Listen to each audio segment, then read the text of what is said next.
Son las 6:04 de este jueves 26 de septiembre. Ayer lo conversamos latamente. Nos parecía, y yo creo que en eso hubo consenso, de que independiente de la discusión del contenido, había un problema en la forma en la que se había referido Andrés Santa Cruz, el presidente de la Asociación de AFP. Hoy renuncia a su cargo. Dice: lamento el revuelo que mis declaraciones han provocado. Con esos términos renunció a la presidencia de la Asociación de AFP. El también expresidente de la CPC dejó su cargo luego de sus dichos en donde acusaba la existencia de una maniobra política orquestada a raíz del caso de la profesora de Antofagasta que solicita retirar sus fondos previsionales. Lo que dijo fue que metan el dedo en la boca y quieran jugar con las amígdalas es mucho. Y fue una entrevista en CNN, si no me equivoco. Y tuvo palabras contra el movimiento No Más AFP, que también las comentamos, que básicamente tenían que ver con atribuirles, creo yo, no sé cómo lo vieron ustedes, Carl y Gerson, una especie de mala intención. No es que ellos en verdad les preocupe la pensión que reciben los chilenos, es que lo único que quieren es hacer quebrar el sistema. Sí, lo dijo tal cual en realidad. Lo dijo tal cual. Más que interpretar, él dijo eso. Sí. Y yo creo que finalmente su entorno, esta es mi impresión, su entorno también termina siendo un análisis racional, frío del asunto, porque generalmente en Chile las cosas con los compadrazgos y cuando los clubes son tan chicos, la gente no asume costos políticos, ¿cierto? O sea, en general las responsabilidades políticas en Chile tienen que ser metidas de pata bien grosas para que alguien diga: sí, en verdad voy a dar un paso al costado. Y en el mundo empresarial, donde muchas veces también opera compadrazgo y todo un poco se cubre la espalda, no pasa menos. Hay menos accountability, como se dice, hay menos rendición de cuentas. Pero aquí yo creo que su entorno hizo un análisis frío, racional e inteligente, a mi juicio. No sabéis que efectivamente no le añadamos otro flanco abierto al problema. Ya tenemos demasiado un problema reputacional y los proyectos de ley que se tramitan en el Congreso como para además añadir otro problema más.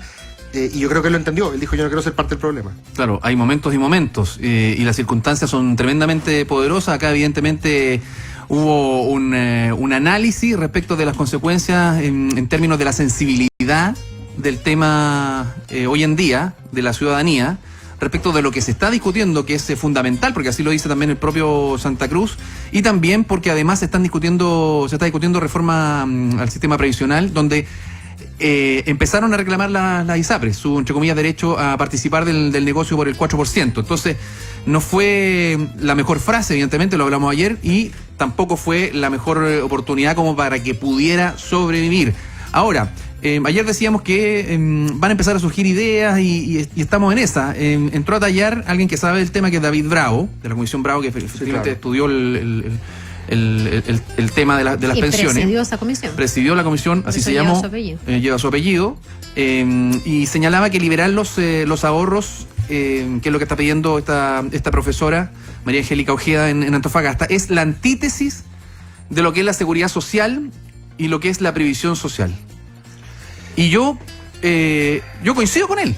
O sea, yo creo que efectivamente, porque en el fondo, si se saca, digamos, lo que tiene la gente de pensión, efectivamente es la antítesis de lo que significa la protección. El tema es que lo que está en discusión, a mi juicio, son las limitaciones al uso de derechos, limitaciones al derecho, por ejemplo, el derecho de propiedad.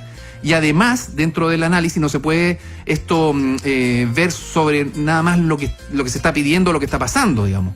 Además, el sistema de administración de pensiones en Chile, con la AFP como principal actor, ha demostrado en la práctica que no responde para nada a lo que se llama, o el concepto de protección social. ¿Ah? Hay una tensión ahí, ¿es protección social o es derecho de hacer lo que queráis con tu plata? Claro, no, pero me refiero claro, hay un debate acá, hay un nudo y que no está resuelto. O sea, las AFP son un sistema eficiente de protección social. Yo creo que en la práctica se ha demostrado que no. Por lo tanto, se debe debatir el sistema para mejorarlo, pero mejorarlo ojalá sustantivamente. Hay generaciones que van a quedar arruinadas, digamos. En el fondo no se logró que cotizaran más, con muchas lagunas previsionales, y vemos casos como el de la señora Ojeda, y vemos muchísimos, miles y millones de casos más. Son generaciones perdidas. Entonces hay que trabajar ahora para que las que vengan puedan tener un poco de jubilaciones más dignas.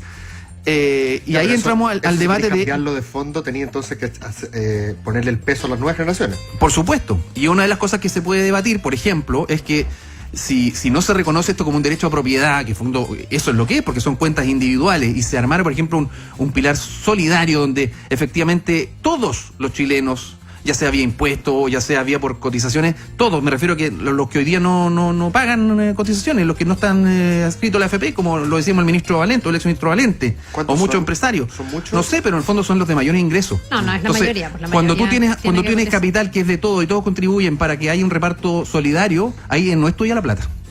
Entonces ahí tú no la podrías sacar. Ya, pero también tú tienes un montón de técnicos que dicen que un sistema de reparto puro es algo que no es viable pensando También en es el cierto. nivel de cotizaciones que tendrían que poner los jóvenes para subsidiar a los ricos en un país que envejece. Tal vez la teoría sería no solo un sistema de reparto, sino que más bien buscar una mixtura. Pero todo lo que estamos conversando nosotros ha estado ausente del debate a raíz de lo de la profesora en Antofagasta, porque lo que estamos tocando es el fondo. De hecho, estamos hablando, yo creo, de un sistema de protección social que se entiende como algo más que solo las AFP, porque el pilar solidario está dentro del sistema de protección social, claro, y tiene que ver con los ingresos que el propio Estado pone para poder subsidiar las pensiones que quedan tan bajas, o de la gente que se quedó al margen, y que es la más, en el fondo, vulnerable del sistema. Yo creo que esa es la pregunta más importante de todo esto. Desde el punto de vista jurídico, claro, la discusión es si el derecho a la propiedad se puede restringir o no a raíz de tener protección social. Pero más allá de lo que diga el tribunal, creo que lo que sigue y subyace a la discusión es cómo lograr un buen sistema de protección social. Y ojo, porque nosotros llevamos 2 días hablando del paternalismo acá, y yo, que me quedo pensando después del programa mucho en lo que hablamos, digamos, sigo pensando que el Estado debe ser, si es que le queremos poner paternalismo, paternalista. Porque Bueno, si no como lo es, por significaría- ejemplo, con las Fuerzas Armadas, que tienen otro sistema previsional No, donde estoy sí de acuerdo. efectivamente Como lo proteccionista es- y paternalista. Como lo es con cualquier tipo de sistema de protección social, porque si queremos un Estado no paternalista, entonces el Estado debiese decir, bueno, cada uno vea lo que hace, se rasca con sus propias uñas. Si usted se logró comprar algo en su vida, bien por usted. Si usted no ahorró nada, mal por usted, qué pena.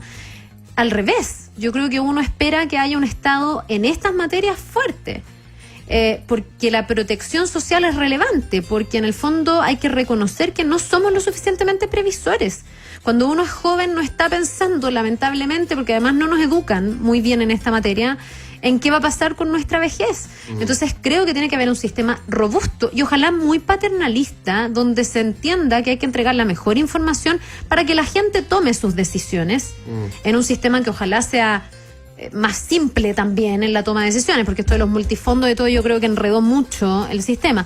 Pero yo creo que sí se debe avanzar en tener incluso más protección social. Si eso significa ser más paternalista, bueno, ser más paternalista aún. Lo interesante es Y que tú puedes perdón, ser voy a decir solo una paternalista. última cosa. Mucha gente dice, bueno, pero si la señora saca sus fondos y se compra un inmueble, ok, puede ser, me encantaría que fuera así. Pero ¿cuántas veces vemos cuando tú vas a lugares realmente vulnerables que la gente tiene tele, antena de TV cable y paga la comida con crédito? Entonces tú dices, aquí hay prioridades, no digo que sea el total, pero digo que falta educación financiera, falta educación cívica, falta que todos seamos conscientes de cómo nos hacemos cargo también de nuestra vejez. Estamos viviendo cada día más. Entonces, ojalá que tengamos un Estado más robusto en esto. Estoy de acuerdo. Y que haya más protección Sí, social. ahora que sea más paternalista es porque justamente legitimamos que tiene que hacer ese rol por nuestra escasa facultad previsora. Yo estoy de acuerdo con eso. Lo interesante es que tú puedes ser paternalista con ambos sistemas, con capitalización individual, es decir, obligando a la gente a cotizar y después impidiéndole disponer de su dinero. Y puede ser también paternalista con un sistema de reparto o que básicamente le ponga la carga a las generaciones más jóvenes. En el fondo, la pregunta es, ¿de qué manera vas a construir un sistema de seguridad social? Yo estoy de acuerdo que los sistemas de seguridad social por esencia Y son yo me hago paternalistas. otra pregunta, porque Pero muchos cuando no hay excepciones, por Cristóbal, porque en el fondo, si tú le das la posibilidad a algunos de que puedan optar y a otros no, en el fondo estás tratando como interdicto, lo decíamos ayer también, a los que no pueden optar y están obligados y es una especie de corralito, mientras otros que tienen más plata, más encima son los que tienen más ingresos, se pueden zafar de esta, porque no piensan en su pensión de esa manera y sí pueden, por ejemplo, comprar bienes raíces y arrendarlas. Hoy día, fíjate tú acá, el gerente general de las FP, Fernando Larraín, con un lenguaje mucho más... Sí, Fernando, mucho Más moderado. mucho mejor. más moderado y cauteloso. más técnico. Y fíjate que hizo observaciones a las ideas que se han planteado respecto de qué hacer con los fondos en caso de que se pudieran liberar, por ejemplo, y que alguien si tiene los fondos suficientes para comprarse un departamento lo pudiera rentar, que era lo que hablábamos ayer, uno de los casos que planteamos. Sí. Y él objetaba en el sentido de que, oiga, pero esto es inseguro, porque o la gente quiere comprar un taxi, por ejemplo. Te puede clavar el arrendatario. Porque en el fondo, supongamos que te quedas sin arrendatario un par de meses, o no se suben muchos pasajeros al taxi. Bueno, pero si es exactamente lo mismo que pasa con los fondos de pensiones, o sea, los multifondos. Si tú estás en un fondo muy riesgoso, puedes tener incluso esta rentabilidad negativa y perder mucha plata.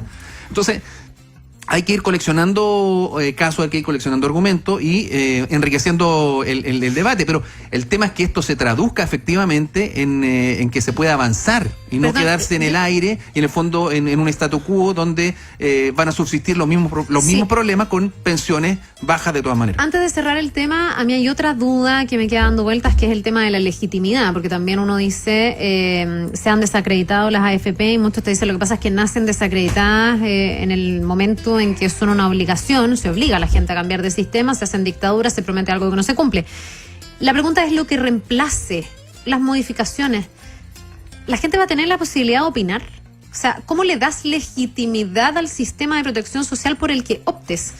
De hecho, en la pregunta de cuánto podemos optar, uno podría abrir preguntas infinitas, incluso con la creación del 4% adicional que se va a ir a un ente público. Alguien podría decir, bueno, ¿por qué no me dan la libertad de poder elegir que me siga administrando la AFP? Digamos, es tan amplio el tema que también me pregunto, todas las modificaciones que se le hagan en esta reforma de pensiones, ¿qué tan legitimadas van a quedar?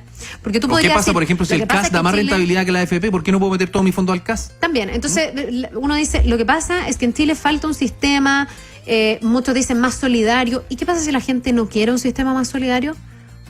También uno podría decir... que no quiere, porque toda la encuesta por dice... eso, entonces también podría decir, es que hay un problema de legitimidad porque no se le está preguntando a nadie. Básicamente están discutiendo las AFP, los parlamentarios y la gente opina, pero tampoco somos hay... nosotros, supuestamente, por una democracia representativa, supuestamente los parlamentarios son los que están ahí. Está bien, pero mi pregunta es si no se puede ir un poco más allá.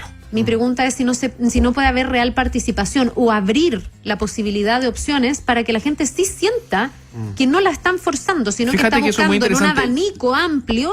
El abanico amplio permite competencia. Más o menos contento. Sí, pero también por otro lado, y perdónenme por exponerme en esto, la gracia del paternalismo es que desconfía de que tú vas a tomar la mejor decisión en ese sentido. Brexit. Y lo que hace hoy una corriente que se llama hoy día el paternalismo libertario es que te dice, yo no te voy a cerrar opciones malas, te voy a dar todas las opciones, pero te voy a hacer más difícil las malas.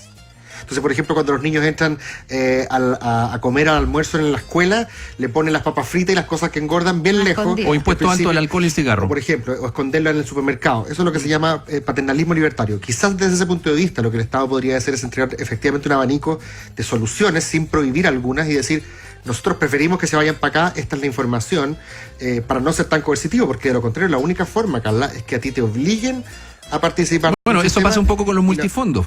Y la única legitimidad que uno puede obtener es del Parlamento. Pero insisto, o sea, habiendo mayor competencia, por ejemplo, entre el CAS y la AFP, si supongamos que la rentabilidad del 4% y cae en buenas manos y supera, digamos, la de la AFP, ¿por qué no yo puedo trasvasijar fondos? ¿Y si es al revés? Y si es al revés. Bueno, por también lo mismo. Si eso, es al revés, nosotros hemos dicho acá que el fondo, acá, por un acuerdo político nada más se dejó fuera la AFP, porque la AFP son los actores que dentro de las reglas del juego han demostrado ser, entre comillas, buenos administradores dentro de las normas que pueden ser bien injustas y la baja cotización que se pide a los chilenos, sin considerar además las lagunas salariales en fondo. Bueno, esa pega la va a hacer de ahora en adelante otra persona, porque Andrés de Santa Cruz va de salida. Tal cual.